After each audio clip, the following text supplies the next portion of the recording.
When you want to succeed as bad as you want to breathe, then you'll be successful. Because you're here for a purpose. Everything you do it to the best of your ability. It doesn't matter what you're doing, it's the fact that you're doing it, so therefore it means something to you. I've been through the toughest times with my family, but I'm still standing.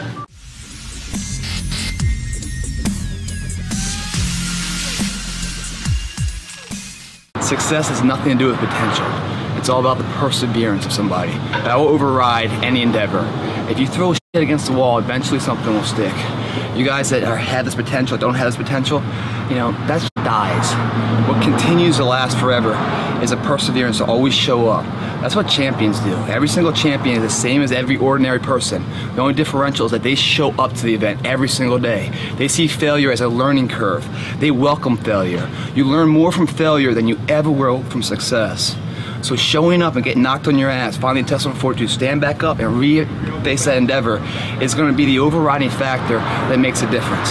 How do you know when you're doing those things? The small things in life add up to those big monumental things. When I say the small things, it's a character building block, that your name means something. You hold value to your name. If you drop trash on the ground, you pick it up because that's your responsibility. You hold value to yourself.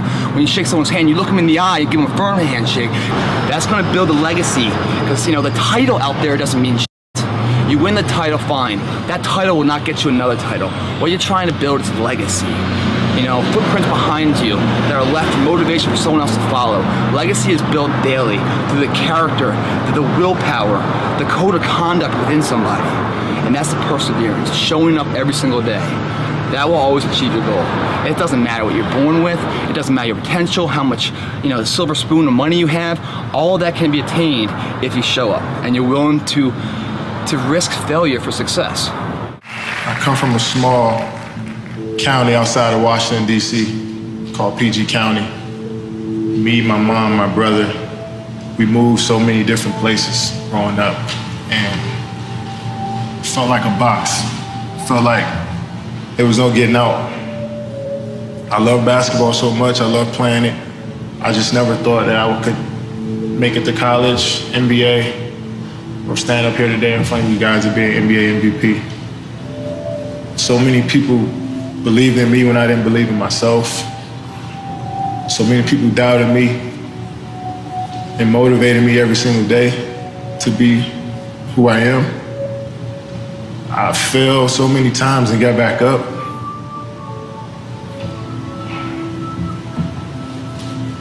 I've been through the toughest times with my family, but I'm still standing. Tony, welcome to the show. Thanks, Brian. What mistakes have you made? Oh my God. And so many. Well, I asked this because, you know, a lot of people can learn from other people's experience. Yeah, but... Oh my God, I'm like, where? I've made mistakes in relationships. I've made mistakes in business. I've made financial mistakes. Which one would you like? Let's talk about relationships, because has anyone ever betrayed your trust or stabbed you in the back? Of course. I mean, I don't use that language anymore. You know, someone says, stab me in the back, or show me the scars, right? What'd they really do? Well, they stole some money from me, or most times they told somebody something I told them not to tell them, and they stabbed you in the back. The reason I say that is our language creates a biochemical change in us. And it's good to become aware of the language used, because some of it is debilitating, or breaking down, I should say, your ability to make progress. But no, early in my business, I had people steal from me. I didn't know how to recruit the right people. First, I recruited people that I thought were my friends, and they were, but they were incompetent. You know, then I recruited people that weren't my friends, but were competent, but they had no integrity. I mean, I had, as the example I just gave you, one of my partners in business, left me with a $150 million bill when I had that much money. But the beautiful thing was, I figured out how to get through it, pay it off, make it happen. My level of growth, it's like I look at whatever problem there is, it's going to stay a problem until you have a spiritual breakthrough. Sounds corny, but an insight, a strategy. You build a different muscle. And I've done that so many times at this stage, it's there. In intimate relationships, no one tells you how to pick your partner. So, you know, I married a woman early on, and I really didn't want to get married, but I didn't want her to feel hurt. She was sad, and I married her, right? And really good human being, and instantly had 3 children. So it was a beautiful gift. I stayed 14 years till the kids were gone, and then I finally, at 39, said, you know, I don't want to enter another decade this way, and let's stay friends, let's end this. And, you know, I thought it would be an easy thing to do, and it wasn't. She was very upset that it was ending, and I went through all of those pieces. But every one of those experiences, when I've suffered, when I've experienced financial challenges, emotional challenges, physical challenges, I had a day where a doctor calls me and tells me you got a tumor in your brain. I mean, that alters you.